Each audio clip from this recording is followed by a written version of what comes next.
por ejemplo, cuando se concentración de flujos, por ejemplo, ¿no? Cuando se hace concentración de flujos, se usa, en otros casos se llama evaporadores, donde estas situaciones podrían ser por lotes, por ejemplo, ¿no? Y se hace hervir, por dar una idea, a nivel de laboratorio, por ejemplo, 50 litros de chicha morada y se controla los grados Brix y se lleva hasta un valor determinado donde se obtiene una solución concentrada. Entonces, todo este concentrador de solución es de un material de acero inoxidable, porque finalmente ese producto va a ser consumido por la sociedad, ¿no? Ustedes seguramente han tomado chicha morada, ¿no? En las botellitas que venden, personales, o también hay familias. Este equipo está hecho de un material inoxidable, ¿no?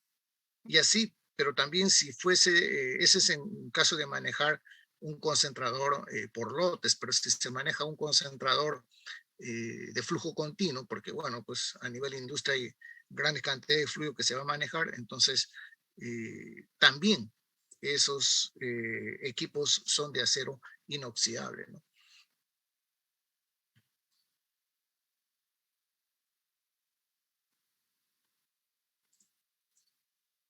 Bueno, esta es una válvula de bola, ¿no? Pueden ver acá esta válvula de bola, al igual que una válvula de mariposa, gira entre 0 y 90 grados. Entre 0 y 90 grados puede tomar una posición determinada y dejar pasar un cierto nivel de flujo. Cuando la válvula está totalmente en sintonía con la tubería, deja pasar todo el flujo posible a través de ella, ¿no? Pero se puede regular y de esa manera controlar un cierto flujo de fluido. Bueno, este es lo que acaban de ver, está así, ¿no? Tiene una bola, justamente se llama bola por eso, porque esto gira y puede controlar, regular el paso del fluido. Y solamente gira entre 0 y 90 grados, ¿no? Entre 0 y 90 grados puede tomar una posición en una cierta carrera, un cierto ángulo, y controla de esa manera el paso de un cierto flujo de fluido. Las necesidades son amplias, ¿no? Bueno, estas son las partes de esos equipos. Bueno, las válvulas de bola podrían ser, hay de dos tipos, ¿no? Válvulas de bola flotante y válvulas de bola que son fijas. Esto es para presiones bajas y esto es para presiones altas, ¿no? Porque se requiere acá otra, digamos, otro eje que asegure la posición y mantenga la posición fija, ¿no? Esto es porque hay mayor flujo y mayor nivel de presión con la cual el fluido llega hacia esta válvula. Estas son válvulas para presiones bajas, ¿no?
Esta es una válvula de bola, ¿no?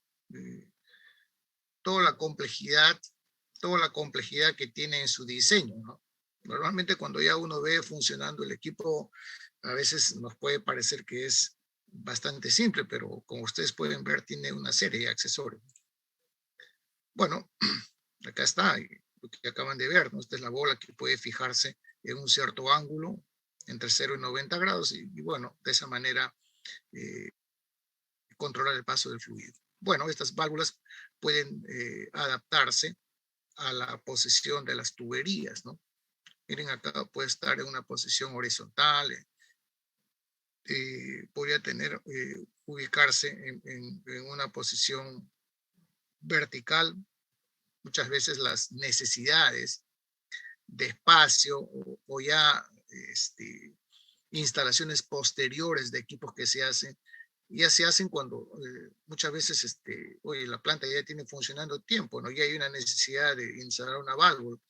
No vamos a tumbar paredes, no vamos a hacer eso, ¿no? Simplemente hay que adaptarse a la situación que se tenga y por lo tanto poder hacer la instalación lo más adecuadamente posible, ¿no?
Es otra válvula de bola, ¿no? Marcas, hay pues también hay una amplia variedad. Hay válvulas italianas, válvulas alemanas, válvulas chinas. No recomiendo las chinas por el momento, tal vez en otro momento sean más competitivas en calidad, ¿no?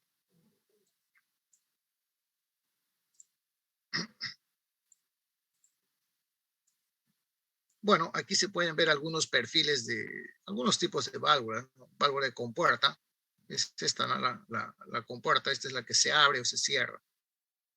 Bueno, por el tipo de mecanismo que tiene, digamos, de este obturador, que es una plancha realmente, esta válvula no puede funcionar digamos, regulando el flujo, ¿no? Solamente deja pasar todo el flujo o impide que el fluido pase, ¿no?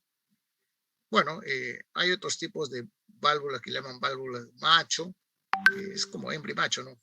El obturador penetra en una perforación y cierra, ¿no? Bueno, esta válvula de mariposa, ahora lo van a ver, este es un disco que justamente se mueve entre 0 y 90 grados y parece una mariposa, no le llaman mariposa esto. Sobre un eje se mueve entre 0 y 90 grados y puede tomar una cierta carrera y, bueno, de esa manera controlar o regular el flujo. Estas son válvulas que manejan grandes flujos de fluidos, al igual también que la válvula de compuerta, justamente porque manejan grandes flujos de fluidos o grandes caídas de presión, esta válvula, esta compuerta, no puede funcionar a mitad de carrera. El gran flujo podría destruir la válvula. Bueno, esta es una válvula de diafragma. Aquí se puede ver el diafragma y esta válvula, digamos, presiona y puede restringir el paso del fluido o puede llegar hasta esta zona y impedir que el fluido pase. Este es un diafragma, este es un material polimérico, ¿no? Que se, digamos, como una lona, un material así que por la presión se estira y puede, digamos, impedir el paso del fluido. Bueno, hay una gran variedad de válvulas. Esta es una válvula macho, miren cómo funciona. Va a manejar un flujo. Un flujo, aquí tenemos un volumen determinado y luego lo impulsa, ¿no? Y luego lo impulsa.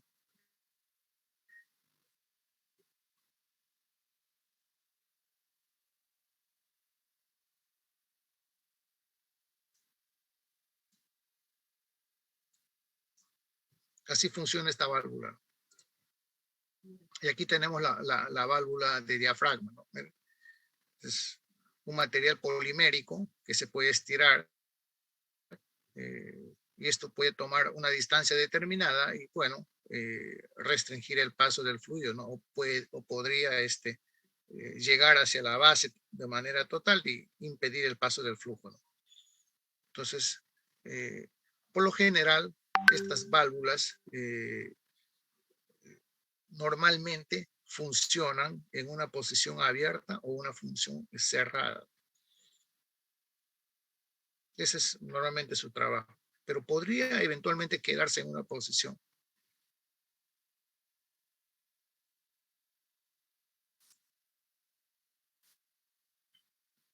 Bueno, las válvulas de compuerta también son conocidas como válvulas on-off.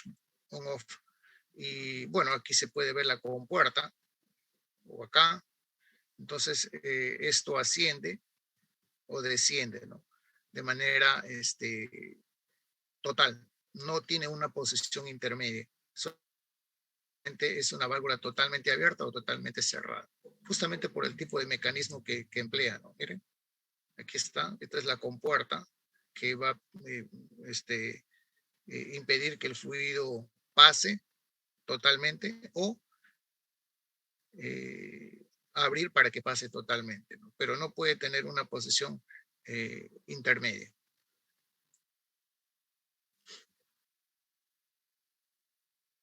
Acá pueden ver una válvula de mariposa, ¿no? Esta válvula de mariposa, digamos, gira sobre estos dos puntos. Hay un eje ahí en este obturador y este obturador se mueve entre 0 y 90 grados, ¿no? Entonces, tomando un cierto ángulo puede controlar el flujo, ¿no? Y acá se puede ver, ¿no? Normalmente estas válvulas manejan flujo de fluidos grandes, ¿no?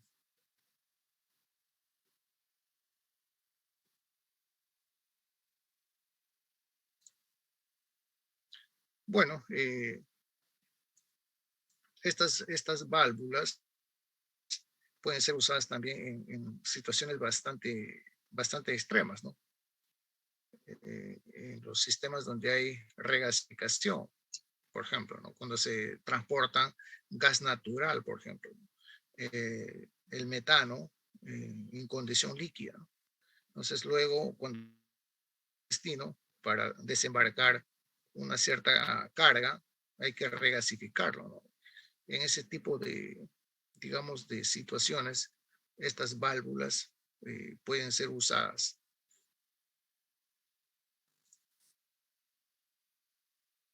Miren, el obturador o mariposa, como lo suelen llamar también a esto, puede estar en posición horizontal o puede estar en una posición vertical.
ese sello mecánico para impedir fugas.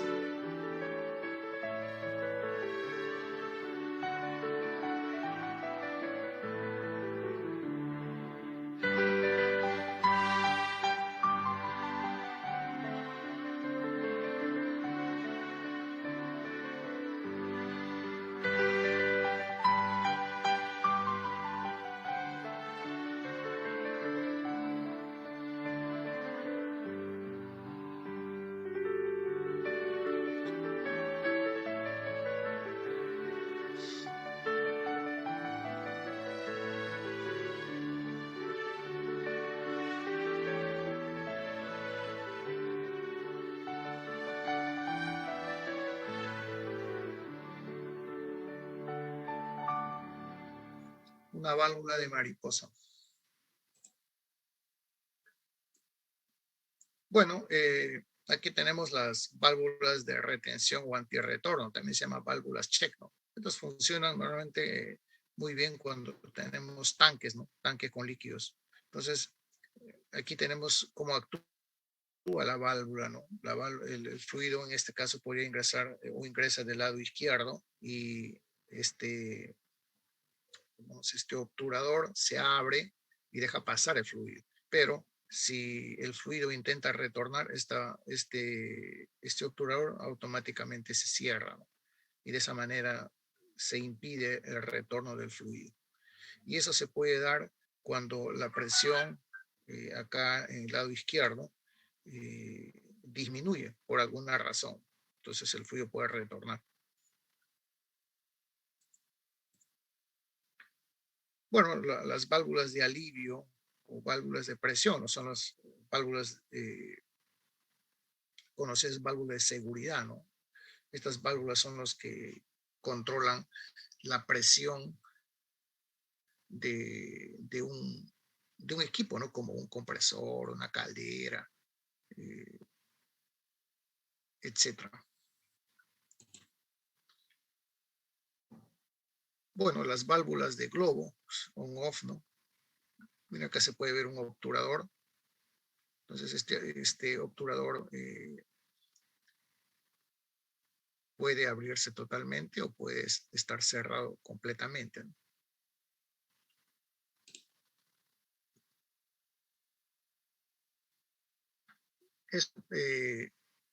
Seguramente en los ciclos que vienen ustedes van a llevar, yo tampoco pretendo quitarle terreno a los otros profesores que enseñan el curso de instrumentación, ¿no? O control de procesos. Ahí ustedes van a ver la parte matemática con la serie de Fourier, cómo se hace cómo es el proceso de control, ¿no? Yo con esto lo que pretendo es dar una visión. Si, si se requiere hacer la matemática de la serie Fourier, no tendría ningún problema en hacerlo, pero no es la intención esa de esta parte, ¿no? Es más bien dar a conocer ciertos equipos y que el estudiante cuando va a una industria, en una visita técnica, entonces tenga esa capacidad de identificar equipos, ¿no? Bombas, válvulas, eh, placas de orificio, etcétera, ¿no? Entonces, eso ayuda a que, digamos, ese viaje, pues, sea aprovechado al 100%, ¿no? Porque a veces cuando uno iba, se daba, ¿no? Profesor, ¿qué es esto? Y el alumno no tenía ni idea de lo que, pues, que estaba viendo una válvula o estaba viendo algún controlador de temperatura, cosas como esa, ¿no? Muy bien, vamos a ver ahora un poco de lo que es transporte de fluidos. A escala industrial, pues uno cuando va a las industrias ve tuberías por todos lados, ¿no? Y hay movimiento de un fluido, ¿no? Que puede ser un gas, que puede ser un líquido, que pueden ser soluciones, que pueden ser vapor, ¿no? Etcétera. Entonces, esos fluidos son transportados a través de tuberías, ¿no? Y justamente esos flujos son los que requieren ser controlados, ¿no? Dependiendo de las circunstancias, de repente presión, temperatura, etcétera, ¿no? Por ejemplo, uno cuando va a Arca Continental ve la planta de CO2. Entonces, hay tuberías que transportan el CO2 para la inyección y hacer que la bebida pues sea refrescante, ¿no? El gas, ¿no? En la Coca-Cola, por lo menos. O cuando uno está frente a la planta de ósmosis inversa, ve pues una enorme variedad de tuberías, ¿no? Por todo lado, que se está transportando el agua que está haciendo, que está ingresando a la planta para ser tratada. Va pasando por distintas etapas hasta que finalmente se pule el agua a través de este método de ósmosis inversa, ya pasa luego a la planta donde va recibir la dosis de azúcar, la dosis de el concentrado, el jarabe, el concentrado que ellos llaman para ya hacer la preparación de la Coca-Cola, ¿no? O de los otros productos que ahí elaboran, ¿no? La Coca-Cola es uno de los productos, ¿no? Antes había una planta Coca-Cola y era Coca-Cola, ¿no? Pero ahora, no, uno cuando va a la empresa, la empresa se llama Arca Continental, es una envasadora y que depende exclusivamente de México, ¿no? Entonces, uno de los productos es Coca-Cola, ¿no? Ahí en el frontis de la empresa aparece Coca-Cola, ¿no? Pero es una letra pequeña, pues. Arca Continental ocupa todo, ¿no? Muy bien, entonces vamos a ver ahora esto, algo de los fluidos, de cómo estos son manipulados, ¿no? Los principales sistemas para transportar tubería, para transportar fluidos, pueden ser gaseoductos, oleoductos y acueductos, ¿no? Generalmente son estos tres, ¿no? El primero es para transportar gas natural, ¿no? Metano. Eso nos llega a nosotros, por ejemplo, desde Camisea hasta Paracas, ¿no? A través de tuberías, ¿no? Oleoductos para transportar hidrocarburo líquido, ¿no? Petróleo, ¿no? O aceites, ¿no? Acueductos, bueno, para transportar agua. Nosotros, por ejemplo, no tenemos acueductos acá en Lima, ¿no? Seguramente dentro de poco tiempo eso va a ser inevitablemente necesario, ¿no? Traer agua a Lima de algún lugar a través de tuberías para ser tratados acá en Lima y poder satisfacer la necesidad de agua en Lima, que cada vez tiene menos agua, ¿no? Pero la población no tiene conciencia de ello, ¿no?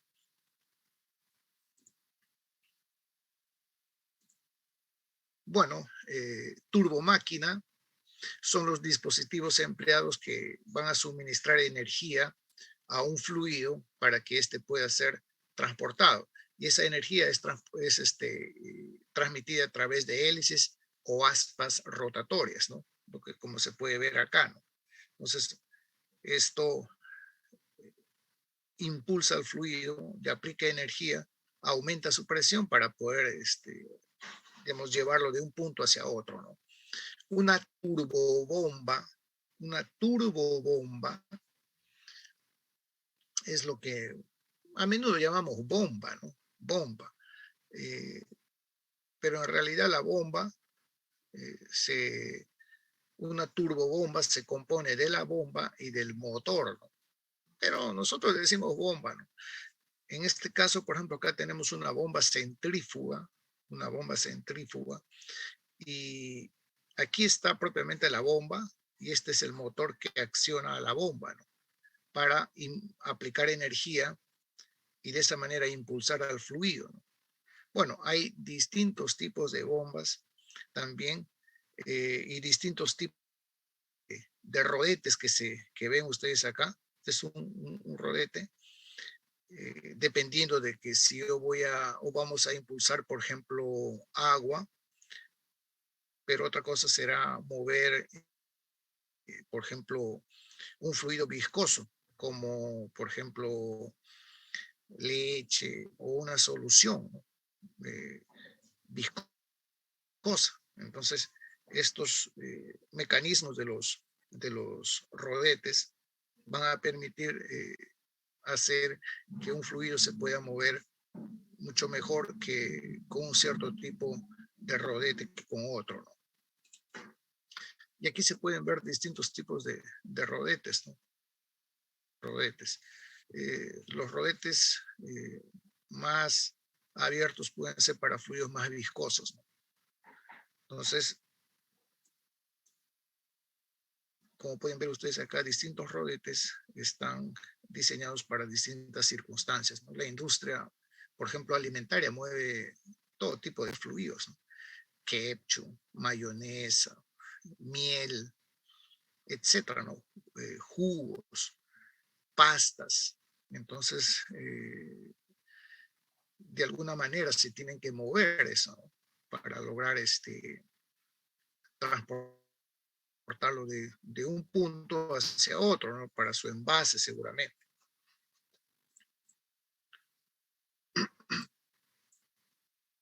Entonces, las bombas vienen a ser componentes importantes dentro de un sistema de tuberías que permite mover a un fluido. Una turbina, por ejemplo, una turbina, así como una bomba agrega energía a un fluido, una turbina extrae energía de un fluido. En ese caso, por ejemplo, una turbina de vapor extrae energía del vapor y permite que haya un movimiento de la turbina que está conectado hacia un eje con el generador y permite que se desarrolle una diferencia de potencial en el generador, que es todo un diseño mecánico eléctrico con imanes, y se desarrolle un flujo de energía eléctrica. Hay turbinas, que pueden ser turbinas de vapor o turbinas hidráulicas. Ambas, digamos, finalmente tienen el objetivo de producir energía eléctrica, ¿no? En una turbina de vapor se extrae energía, perdón, una turbina hidráulica se extrae energía del agua a alta presión, ¿no? Con una energía cinética elevada. También se permite el movimiento de los rodetes, que está acoplado a un eje y a su vez acoplado hacia un generador. Igual, con una turbina de vapor o una turbina hidráulica, lo que se busca es generar una diferencia de potencial en un generador. Y si hay esa diferencia de potencial, se puede tener energía eléctrica. Y luego ya hay que elevar el potencial más, ya mediante otros equipos, para poder transportar la energía desde lugares distantes hacia una ciudad, ¿no? Y por eso es que ustedes ven a través de la ciudad esos postes o esas torres que llamamos torres de alta tensión, ¿no? Que la energía está siendo transportada de otros lugares, ¿no? Bueno, hay otros, por un tema ya netamente ambiental, hay otros tipos de mecanismos también que manejan la energía. Por ejemplo, una turbina de viento maneja la energía del viento. Una turbina que se llama turbinas eólicas manejan esa energía también con la finalidad de producir energía. También hay otros tipos de turbinas que son las turbinas mareomotriz, ¿no? Que manejan la energía de las olas en ese vaivén, ¿no? Y también producen energía. Nosotros no tenemos eso, pero ya nosotros estamos entrando, afortunadamente, estamos entrando en el proceso de obtención de energía eléctrica, digamos, 100% amigable con el medio ambiente a través de las turbinas de viento, ¿no? Y hay algunos proyectos, en ICA hay uno de ellos, ¿no? Pueden ustedes revisar en internet el proyecto en ICA para producir energía eléctrica, ¿no? Que ya está siendo montada. Bueno, aquí se pueden ver lo que es una turbina hidráulica, llaman turbina de Pelton. En este caso, esta turbina, seguramente cuando recordarán cuando iban a la uni ahí entrando nomás, el lado derecho está mecánica, ¿no? Y había una de estas ruedas. Entonces, estos que ven acá son direccionadores del flujo de agua que golpean a la vez en una posición precisa para hacer girar a todo este sistema. Y aquí se puede ver, aquí hacia atrás hay un eje, hay un eje. Entonces, ese eje, como esto gira, también está girando, pero ese eje está dentro de un generador. Y como este eje está girando, esta rueda está girando, el eje también gira. Y como el generador está con un diseño de imanes, es un diseño mecánico eléctrico, genera una diferencia de potencial. Bueno, esta es la turbina de viento, ¿no? Estas turbinas de viento son, hay unos que pueden tener alturas de hasta 80 metros de altura, ¿no? Estos brazos pueden tener 50 metros de largo.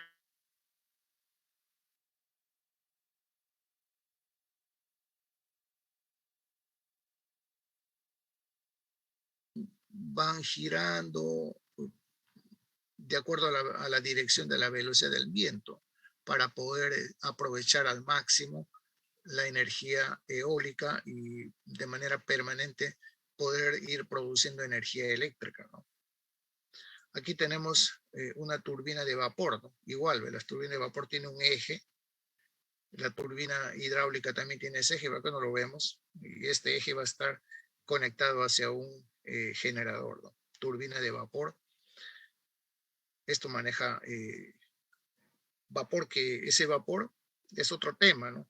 Es otro tema que está vinculado al consumo de combustible fósil, ¿no? Y por lo tanto, un proceso eh,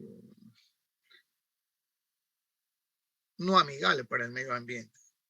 ¿Por qué? Porque por lo general para hacer eso se quema carbón, pero el carbón viene del subsuelo, entonces este carbón no es pues propiamente puro, ¿no?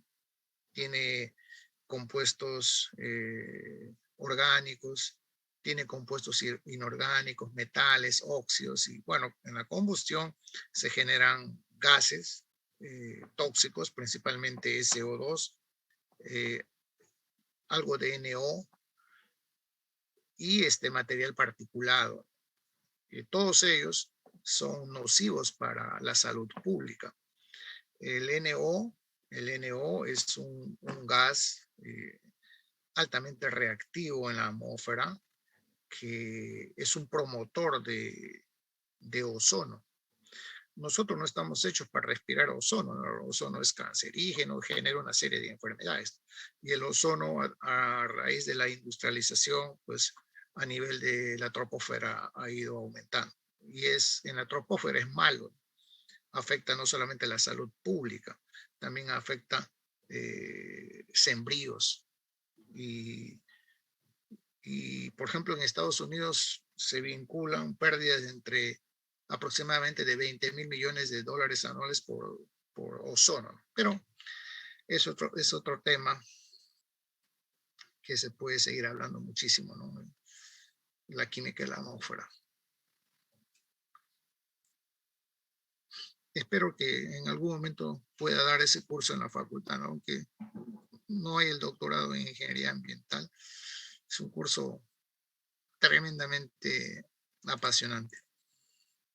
Muy bien, entonces, miren ustedes los campos de aplicación, por ejemplo, de bombas centrífugas. Eh, las bombas centrífugas son equipos que vamos a decir, se han apoderado así a nivel de industria en el mundo, ¿no? Se usan, por ejemplo, en la industria alimentaria para mover saborizantes, aceites, grasas, pastas, cremas, en fin, una enorme variedad de sustancias, ¿no?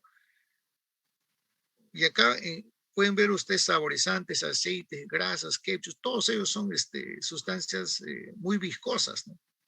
Que con cualquier otro tipo de bomba no lo puedes mover.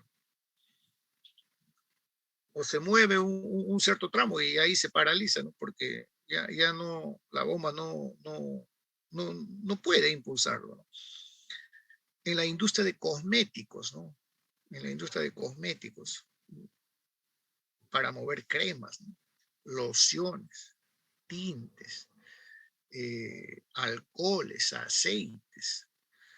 En la industria farmacéutica para mover pastas, jarabes, extractos, emulsiones, en fin, una enorme variedad de sustancias.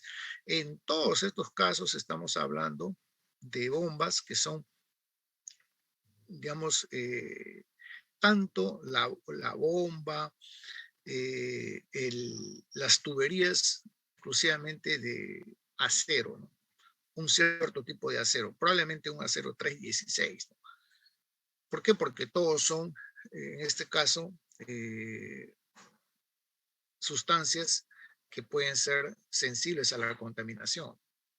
Miren acá, leche, cerveza, eh, jugos, ¿no? Y uno cuando va a una planta de industria alimentaria ve eso que les estoy mencionando, ¿no? Todo es acero. Cuando uno va a Bacus, todos los cocinadores, donde se lleva a cabo la fermentación, el transporte desde el fermentador hacia la, el filtro prensa, todo es acero, todo es acero, justamente para impedir que haya contaminación.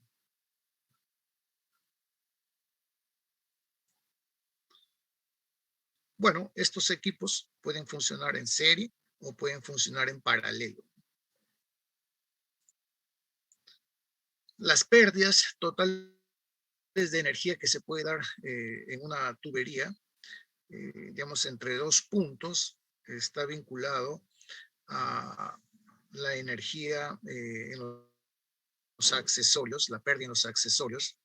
Si recuerdan el video de la placa de orificio, por ejemplo, una placa de orificio es una restricción brusca, ¿no? En una tubería, reduce el área y bueno, la placa está perpendicular al fluido, ¿no? El fluido tiene que chocar ahí inevitablemente. Entonces, esto hace perder inevitablemente energía al fluido. La tobera, si bien es cierto, es una restricción, pero no como una placa de orificio, ¿no? Más bien está diseñada para ayudar a que el fluido no pierda, digamos, mucha energía. Y por eso tiene esa curvatura, ¿no? Que ayuda a eso. Entonces, hay una serie de pérdidas de energía que un fluido puede experimentar en una tubería. Se dan, por ejemplo, por el contacto del fluido con las paredes, ¿no? Debido a la fricción, ¿correcto? Pérdida de energía por accesorios. Puede haber accesorios, pueden ser diversos, ¿no? Placa de orificio, tobera, un empalme, un codo. Hay codos que pueden ser de 45 grados, 90 grados, en fin. También hay pérdidas de energía debido a las contracciones, ¿no? Pasar de un diámetro mayor a un diámetro menor o inversa, ¿no? Pasar de un diámetro mayor a un diámetro menor genera pérdidas de energía, ¿no? Por ejemplo, cuando un fluido sale de un tanque, sale a una tubería, ¿no? Ahí hay una pérdida de energía en esa entrada hacia la tubería. Y cuando el fluido se descarga hacia un tanque, también hay un cambio de energía, porque el fluido sale a un sistema mucho mayor, ¿no? Entonces hay pequeños cambios de energía que experimentan esos cambios de energía como consecuencia de el movimiento del fluido a través de la tubería, la presencia de accesorios, es importante tener en cuenta, ¿no? Para poder determinar, digamos, la potencia adecuada de una bomba que uno va a necesitar para poder hacer este movimiento y transportar el fluido desde una posición hacia otra. Entonces, las pérdidas primarias también se llaman pérdidas de superficie en la tubería. Se puede calcular en tramos de una sección constante. Se puede evaluar a través de lo que se conoce con el nombre de la ecuación de Darcy, ¿no? Cuando llevan el curso de cantidad y movimiento, o si han llevado el curso de cantidad y movimiento, es importante, es clave, ¿no? Para calcular la pérdida por fricción en la tubería. Y aquí tenemos que esta pérdida, de acuerdo a la ecuación de Darcy, está dada por un factor F, que es el coeficiente de fricción, que está relacionado, que se puede calcular gráficamente, la velocidad del fluido, la longitud del fluido, el diámetro y la gravedad. Entonces, el cálculo de este factor de fricción se puede hacer mediante ecuación o mediante gráfica.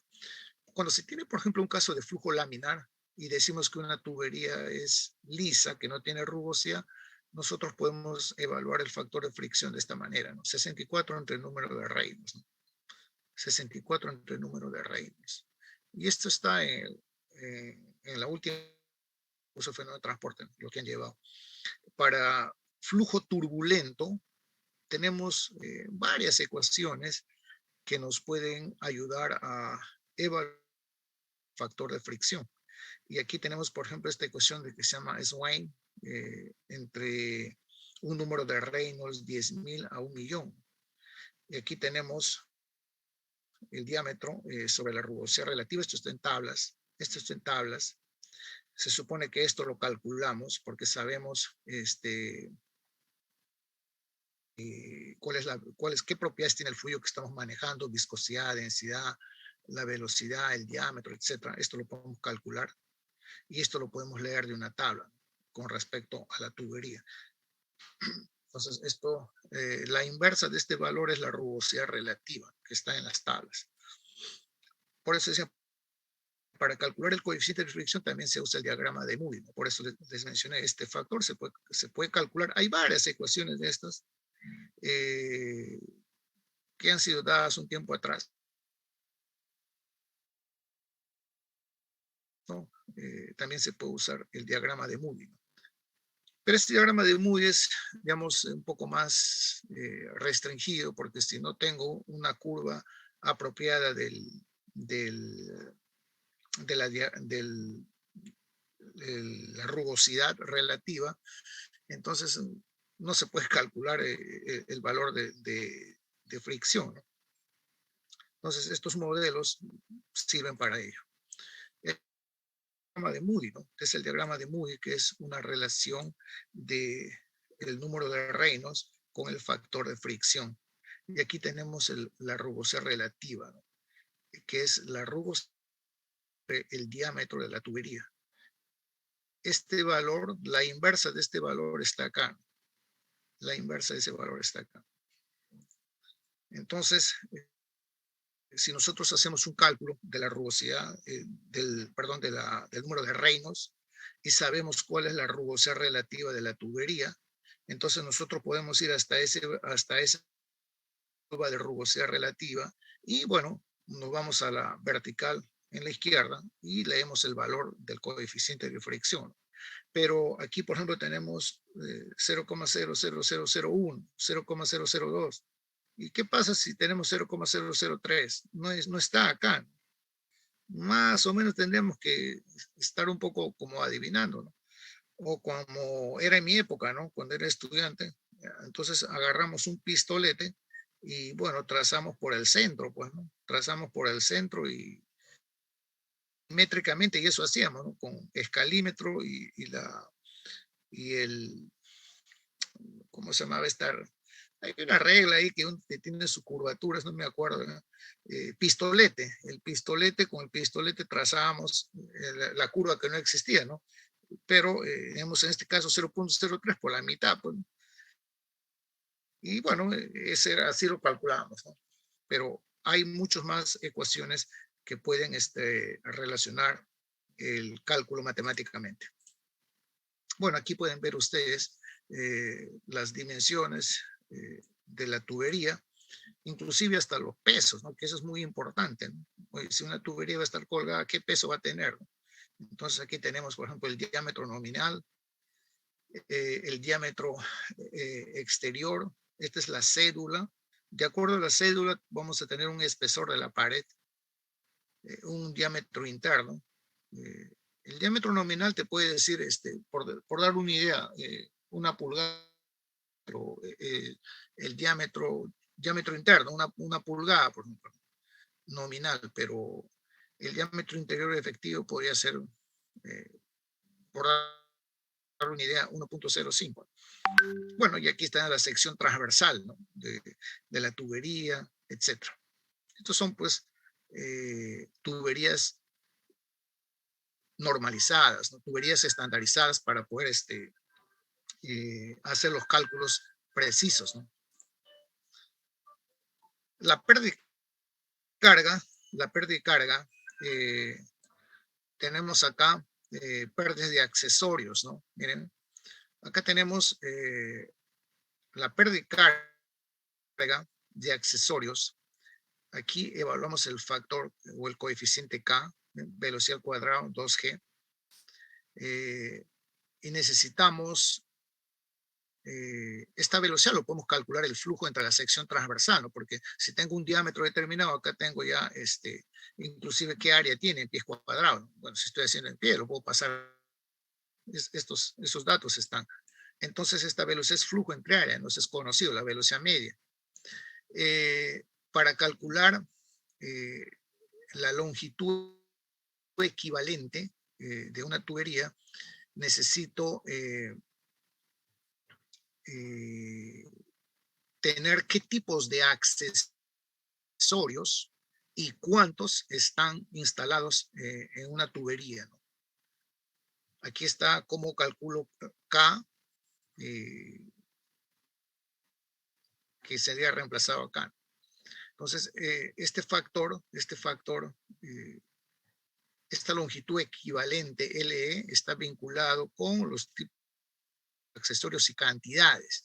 En una tubería podrían haber, por dar una idea, 5 codos de 90 grados.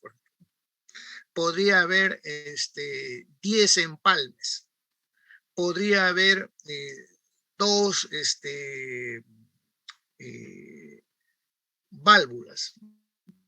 Cada válvula y cada tipo de válvula va a generar una pérdida de energía. Entonces, esta longitud equivalente se refiere a, si yo quiero, ¿cuántos metros de tubería debería de colocar? Si yo quito un codo de 90 grados, ¿cuántos metros de tubería debería de instalar? Entonces, quitando todos esos accesorios, tendré una tubería mucho más larga de lo que, digamos, tengo instalado en la realidad. Pues quitamos todo, ¿y cuánto más voy a aumentar para tener todo ese mismo nivel de pérdidas? Entonces, por ahí va la longitud equivalente. Miren, por ejemplo, el accesorio de asiento de 3 pulgadas equivale a 28 metros de tubería recta. Un codo angular equivale a 5.5 metros. Es decir, quito el codo y debería de poner 5.5 metros de tubería. Y así, por el estilo, vamos a tener, por ejemplo, un empalme de 180 grados. Equivale a 6 metros de tubería, ¿no? O sea, quito ese empalme, tendré que poner 6 metros de tubería. Entonces, todo esto de acá, con más detalle, lo van a ver en el curso de mecánica de fluidos, ¿no? Pero que aquí es importante, vamos a dar unas pautas para poder saber, oye, ¿qué es lo que está pasando? ¿Cómo se hacen esos cálculos? ¿No? Por ejemplo, una válvula de asiento, aquí van a ver, aquí está el diámetro de la válvula, el tipo de válvula, uno el punto con este diámetro y puedo leer automáticamente acá cuál es la longitud equivalente de esta válvula. Es decir, si quito esta válvula, cuántos metros de tubería tengo que aplicar en la tubería, ¿no? Y esto se mide acá en esta línea vertical, uniendo el accesorio con el diámetro que tiene, ¿no? Un empalme va a tener un diámetro. Miren, aquí tienen, por ejemplo, una contracción, ¿no? De un diámetro menor a un diámetro mayor. Entonces, la pérdida va a estar ligada a una constante, la velocidad mayor entre 2G, ¿no? Velocidad media. Entonces, tenemos también la ecuación de continuidad, ¿no? La ecuación de continuidad como flujo volumétrico. Como manejamos un fluido incompresible, bueno, la densidad no se toma en cuenta porque sería lo mismo a ambos extremos, ¿no? Por ejemplo, acá, miren, si el fluido sale de un tanque, vamos a tener un diámetro menor, un diámetro mayor. Pero si sale de una tubería y va a un tanque, pues el tanque tiene por lo general un diámetro mucho mayor que el diámetro de la tubería, ¿no? Entonces esta relación esencialmente es cero. Entonces si esto es cero, entonces esto esencialmente es 0.5, ¿no? ¿Okay?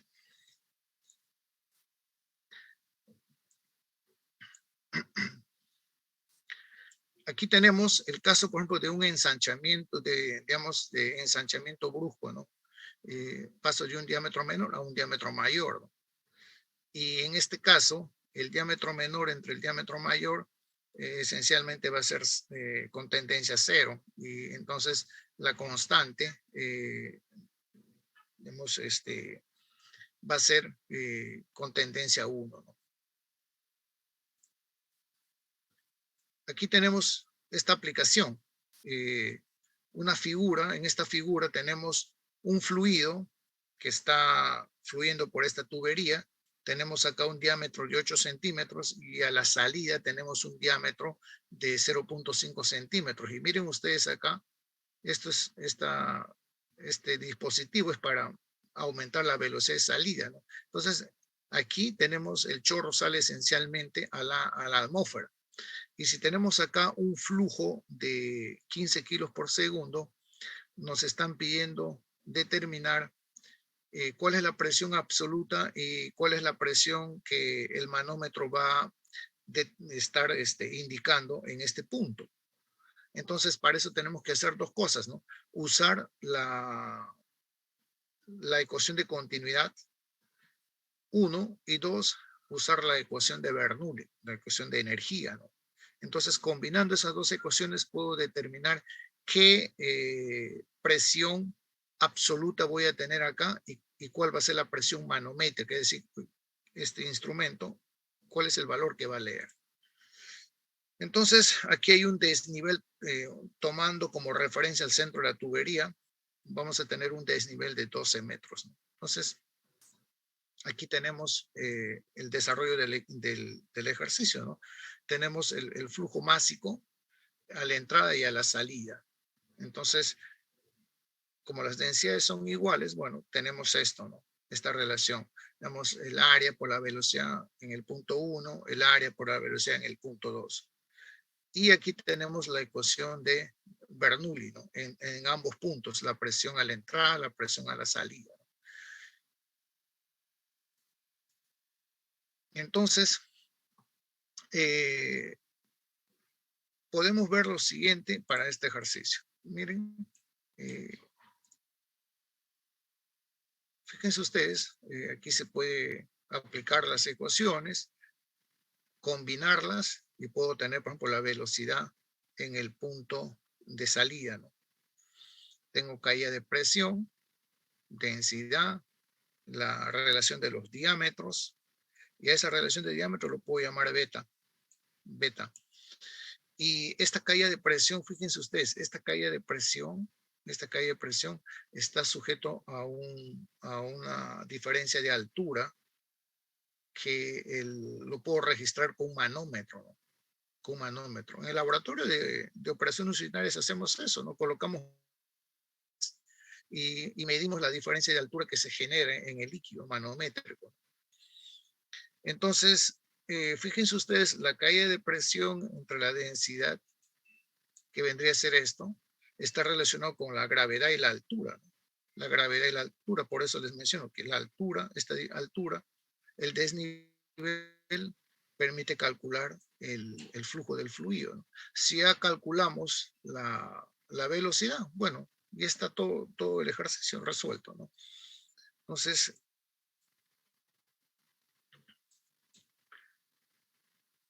bueno, esa diferencia, para tener un poco más de criterio, esa diferencia, estos dos puntos, ¿no? A la entrada y la salida de la placa y orificio. Y es esta, ¿no? Que se ve acá. No sé si han visto el video. Entonces, con relación ya propiamente al ejercicio, aquí tenemos esta relación, el flujo másico, teniendo el diámetro, puedo calcular la velocidad. En el punto 2, como se conserva el flujo másico, entonces puedo calcular también la velocidad a la salida. Ya tengo las velocidades a la salida. Y acá puedo aplicar la ecuación de Bernoulli, ¿correcto? Esto, y puedo separar la presión que me interesa calcular, la presión en 1. Entonces, aquí hago uso de la presión 2, en este caso la presión atmosférica, pero que en pascales dice a la quinta pascal. Tengo la densidad del agua, 1000 kilos por metro cúbico. Bueno, tengo las velocidades a la entrada, a la salida. La diferencia de altura es 12 y puedo calcular cuánto es la presión absoluta a la entrada, donde está el manómetro. Entonces, la presión absoluta es, en este caso, 242.344.6 pascal. Y la presión manométrica será restar a este valor la presión atmosférica. Por lo tanto, ahí nos queda 142.344.6 pascal que el manómetro estaría leyendo, ¿no? Y bueno, eso lo puedo pasar, bueno, a kilopascal, a atmósferas, a PSI, ¿no? ¿Por qué? Porque estos equipos hoy en día pueden medir inclusive hasta con 3 escalas, ¿no? En PSI, en bar, en kilopascal. Así de simple. ¿Alguna consulta, señores, hasta acá? Gerson Ramírez, ¿alguna consulta?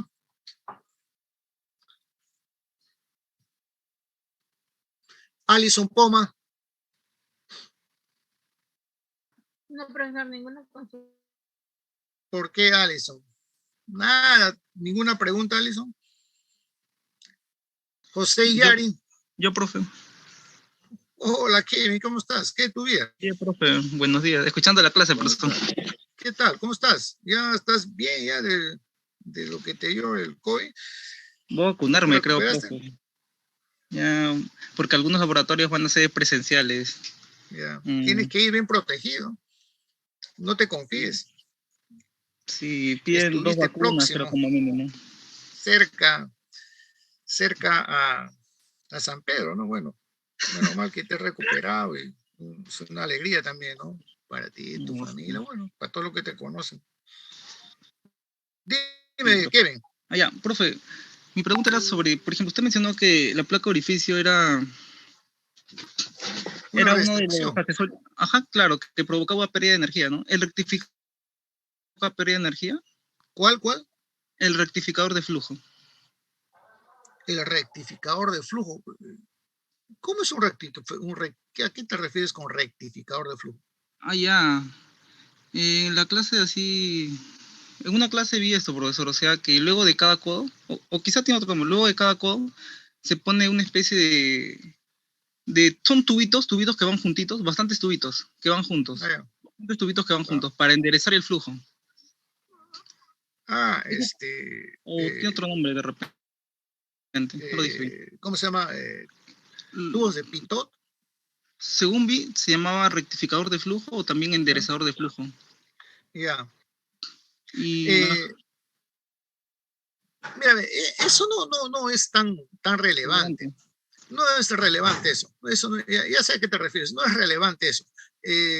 Lo que es relevante es el propio accesorio en sí. ¿Y a qué Porque se ese es refiere un... con? Pero Dime. la placa de orificio, o sea, también es, o sea, provoca pérdida de energía irrelevante también. No, la placa de orificio se hace perder mucha energía, porque es...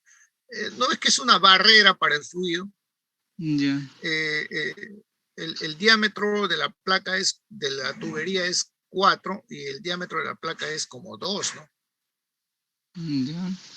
Entonces, hay una gran superficie donde el fluido tiene que chocar, ¿no? Mm, Entonces, al chocar, ya le hace perder energía, ¿no? Pero mm, también cumple una función de poder generar cierta caída de presión para poder registrar el flujo, ¿no? Eso por un mm, lado, pero por ejemplo, el otro dispositivo eh, produce menos pérdida de energía que una placa de orificio, por la misma geometría que tiene, ¿no? Que tiene su curvatura que ayuda direccionando al fluido, ¿no? Haciendo que ingrese a la tobera y pueda seguir su camino, ¿no? Ahí también se produce una caída de presión, pero una pérdida de energía menor, ¿no? Todos son eh, digamos, mecanismos de presión diferencial que ayudan a evaluar el flujo de fluido, ¿no?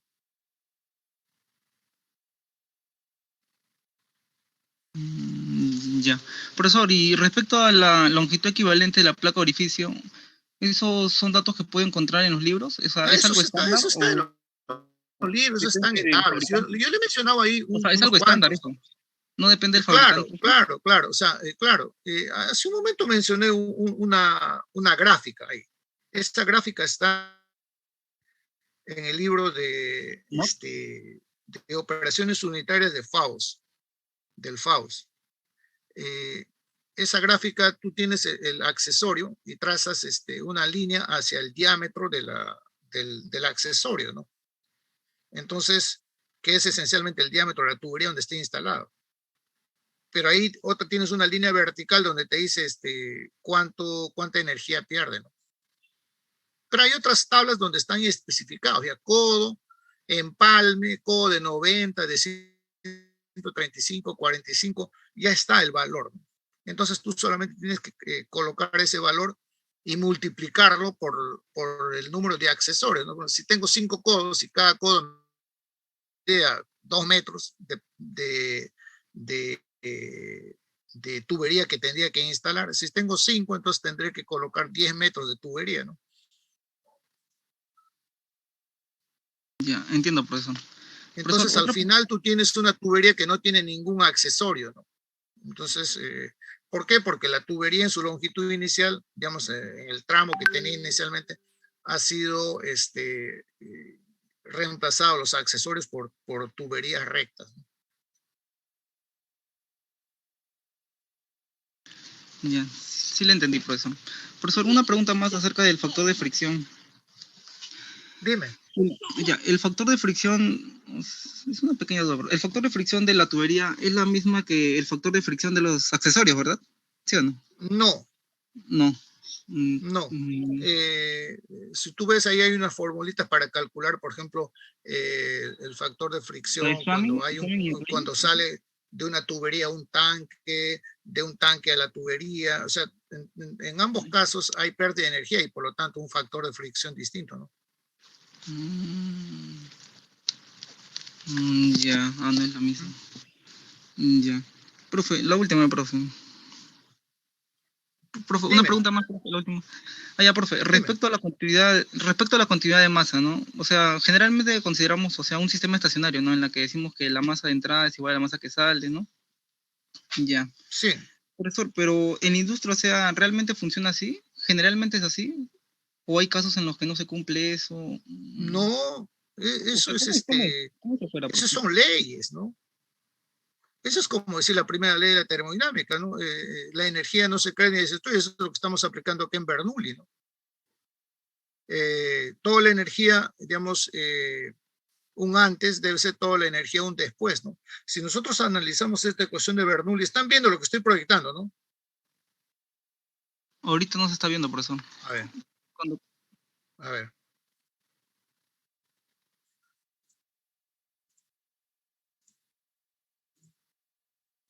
Ahora sí, Sí, ahora sí, profesor. mira, este cálculo, acá está la ecuación de continuidad, en el punto 1 y en el punto 2. Son iguales estos, ¿no? Y yo justamente he hecho previamente acá, digamos, de manera general, ¿no? Para dar a entender qué cosa es esto, ¿no? Entonces aquí está, ¿ve? Los dos flujos son iguales, ¿no? Y de aquí estamos relacionando para encontrar las velocidades, ¿no? Entonces, si no se cumpliera esto, entonces habría qué cosa, eh, digamos, la masa se estaría perdiendo, ¿no? ¿Y a dónde se va? No habría Claro, forma, ¿no? o sea, en el caso de reacciones sí podría darse, o sea, no estacionario, ¿verdad? Como no reacciona nada aquí, Ajá. más o menos. Pero cuando transportamos un fluido, pues no transportamos un fluido que está reaccionando, ¿no? Sí, claro. Normalmente un reactor, de un Ahí reactor sería distinto, ¿verdad? puede ser un reactor por lotes o un reactor de flujo continuo. Lo que está saliendo ya es, digamos, un producto, ¿no? Mm, ¿Correcto? Aquí, por ejemplo, si nosotros analizamos esta ecuación de Bernoulli, fíjense ustedes, para que el fluido vaya del punto 1 al punto 2, vaya del punto 1 al punto 2, la presión en el punto 1 tiene que ser mayor a la presión en 2.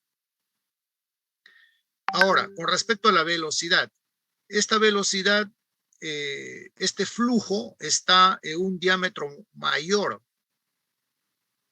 y este otro flujo es el mismo, pero en un diámetro menor. la velocidad Por tiene lo que ser menor. tanto, la velocidad 2 tiene que ser mayor a la velocidad 1 para compensar las energías, ¿no? Y aquí, bueno, estamos viendo la energía respecto a la referencia, ¿no? La energía potencial, ¿no? Estamos tomando la referencia, disculpen, estamos tomando la referencia en el centro del tubo, ¿no? Y de aquí hay 12 metros, ¿no? Como la referencia está en el centro del tubo, entonces la energía potencial en el punto 1 es esencialmente cero, ¿no? Entonces, por eso es que aquí ya no aparece Z1, ¿no? Es cero. Entonces, con esto yo puedo calcular la presión de entrada, pero también podría calcular en otros casos la caída de presión, ¿no? Podría calcular la diferencia de presión 1 menos presión 2, ¿no? Eso también lo puedo hacer, ¿no? ¿Correcto? Sí, profesor. ¿Está bien, Kevin? Sí, profesor. Me estaba ahí, estaba cruzando, pues. Más bien, gracias, profesor, por la aclaración. No te cruces, pues, Kevin. No, no, es que en otro curso vi que habían a veces casos no estacionarios, pero no, pero en ese caso sí había reacciones, profesor, me estaba cruzando. Muy bien, aquí tenemos, por ejemplo, un medidor también de presión, ¿no? Miren, este es digital, ¿no? Digital, que puede medir en distintos valores, se pueden dar, ¿no? En PSI, en megapascal, kilopascal, bars, milibars. Profesor, Y dígame. quería hacerle una pregunta. En el video vi que cuando hablaban de las placas de orificio, Ujú. las toberas o que habían otros modelos para disminuir la pérdida, ¿no? Tubos Venturi. Ajá. También usted también como que lo compara con la tobera, pero la tobera tiene otra función, ¿no? Porque la placa de orificio es para medir el caudal basándose en la diferencia de presión y la tobera para aumentar la velocidad. No sé si existen placas de orificio que tengan otros modelos para disminuir la pérdida de carga o no sé. Señorita, la tobera también sirve para medir el flujo, solo que en una tobera hay menos pérdida de energía por su geometría. Pero tiene el mismo propósito, ¿no? De medir, generar una diferencia de presión y con ello poder calcular el flujo. Hay otros tipos de placas de orificio. Hay 3 tipos de placas de orificio. Lo que les mostré en la clase pasada, ¿no? No me recuerdo, creo que fue el lunes. Hay una que es lo que estamos viendo ahorita, que es una placa concéntrica. Hay otro que es placa excéntrica. Y hay otra placa que es segmentada, ¿no? Digamos, es como que fuese la mitad de una circunferencia, ¿no? Nada más. Entonces, todos ellos tienen, digamos, usos. Unos se usan para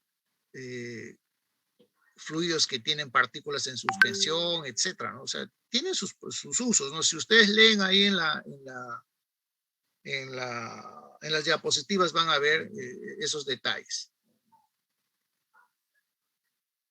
Miren, acá tenemos un ejercicio para este sistema que está acá. Fíjense ustedes, acá tenemos 2 tanques. Dice, según el diagrama adjunto, se emplea una bomba para transportar 600 litros por minuto de benceno del tanque A hacia este tanque B. En el tanque, la tubería en toda la línea de bombeo es de acero comercial de 4 pulgadas, diámetro nominal, cédula 40. Entonces, aquí te piden determinar la pérdida de carga total, la potencia de la bomba que se necesita en kilovatios o HP, y te dicen cuál sería la potencia de la bomba si el fluido fuese ideal, compare con el valor determinado en B. Bueno, comentar sobre los resultados, ¿no? Y acá está el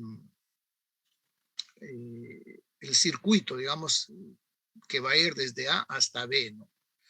Aquí tenemos entre un desnivel entre las alturas de los tanques, que es en este caso está en metros, ¿no? 20 metros, de la salida de la bomba hasta el nivel de entrada del tanque en B hay 15 metros. La presión en el tanque A es de 1 bar, en el tanque B es de 3 bar, o sea, la presión de vapor del benceno, ¿no? Y aquí tenemos algunos accesorios, ¿no? Válvula de compuerta, válvula de retención. Acá tenemos válvula de compuerta, hay 2. Válvula de retención hay 2. Y aquí hay una bomba, ¿no? Y aquí está la distancia que hay del tanque hacia la bomba. Y bueno, aquí tenemos un codo, y aquí tenemos una válvula de globo. Y aquí hay una distancia de este codo hacia el tanque de 8 metros, ¿no? Y bueno, aquí está con más detalle, más grandecito. Entonces esto se puede resolver fácilmente, ¿no? Bueno, aquí hay los accesorios, vidrio, concreto, etcétera, ¿no? ¿Cuál es la rugosidad, la longitud equivalente? Aquí está lo que Kevin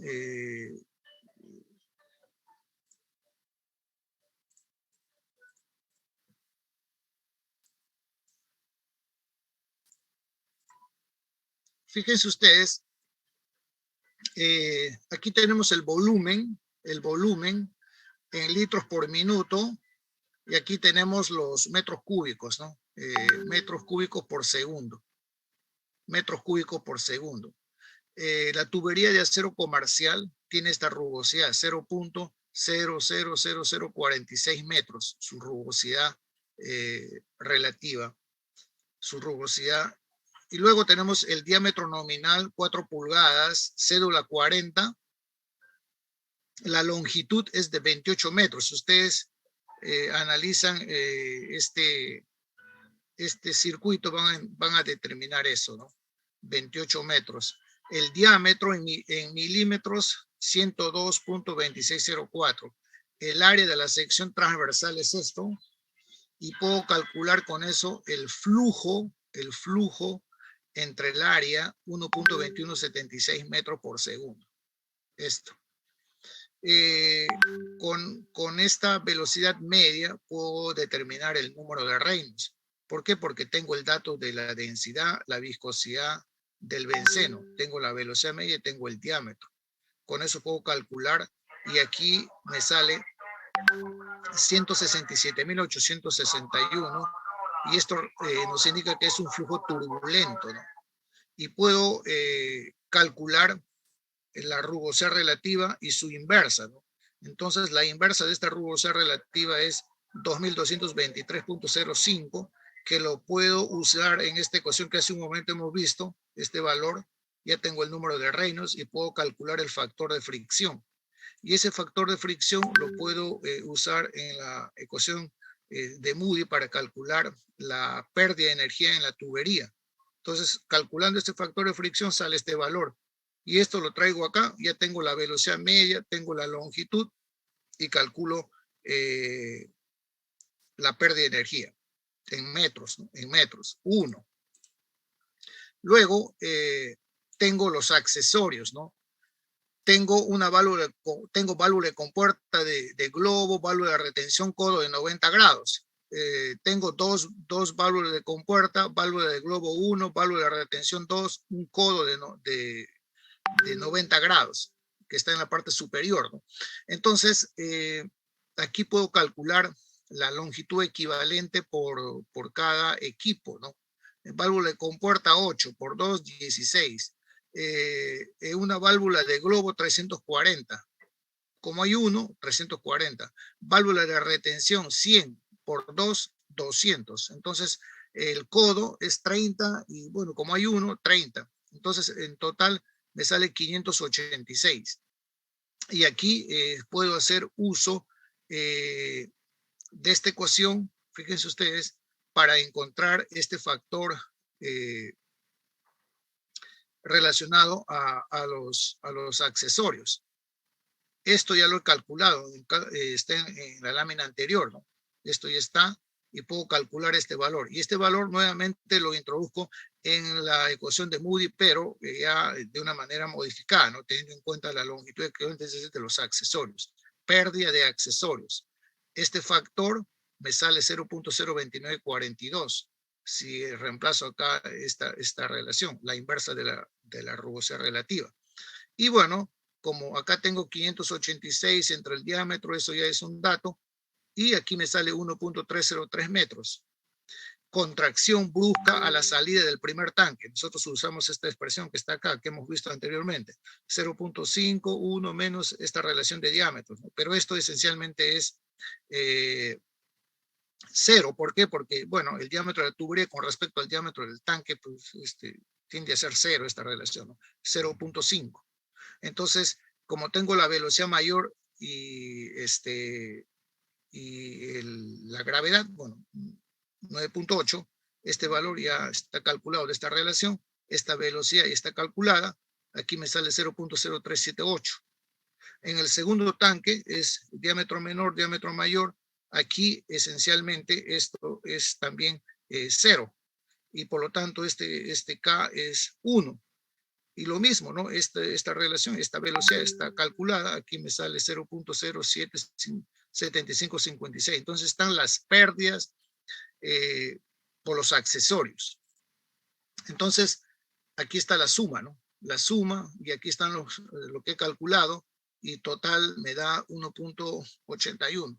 Bueno, puedo aplicar la ecuación de Bernoulli a todo esto, considerando, digamos, este es un cálculo mucho más realista, ¿no? Teniendo en cuenta estas pérdidas. Entonces, aquí tengo que sumar todas estas pérdidas de energía que hay entre el tanque 1 y el tanque 2. Listo. Entonces, con esto calcularía, ¿cómo se llama? el valor H que representa el nivel de energía que voy a necesitar para poder hacer el cálculo respectivo de la potencia de la bomba. En este caso, bueno, la presión en 1 es 1 bar, la presión en 2 es 3 bar.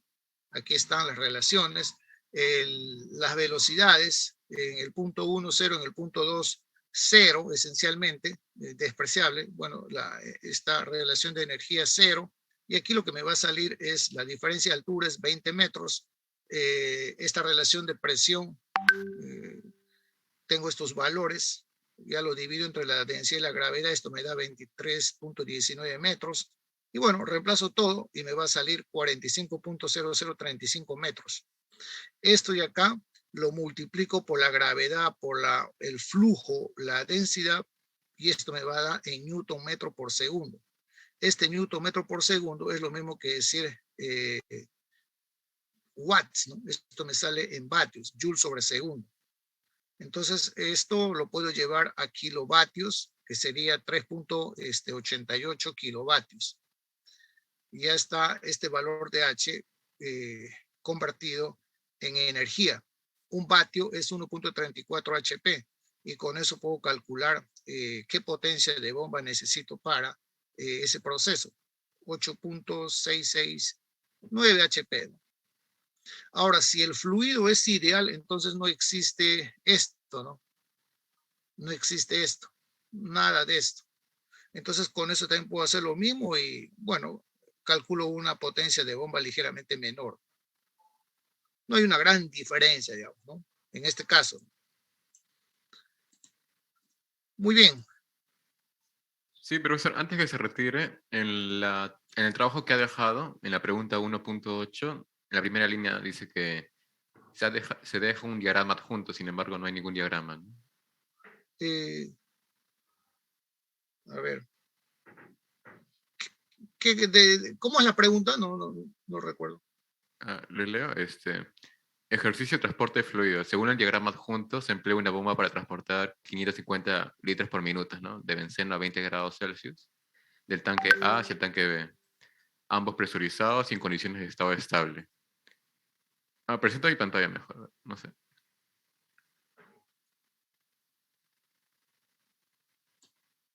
A ver, yo le reviso y seguramente me faltó anexar ahí el esquema. Sí. Que debe ser un esquema parecido a esto que estoy acabando de dar. Claro, creo que es ese esquema, me parece. Pero sí, si lo Muy puede bien. chequear, nos ayudaría. Muy bien. Entonces, ahora lo chequeo. Ahorita voy a entrar a la clase de fenómenos y solamente tengo 1 hora. Muy bien. Entonces, señores, aquí nos quedamos y el día lunes, aquí hay más ejercicios que pueden ver. Acá hay más videos inclusive. El lunes ya estaríamos empleando el tema de tratamiento de agua. ¿Correcto? Voy a enviarles esta diapositiva, ¿ya? Pero más tarde.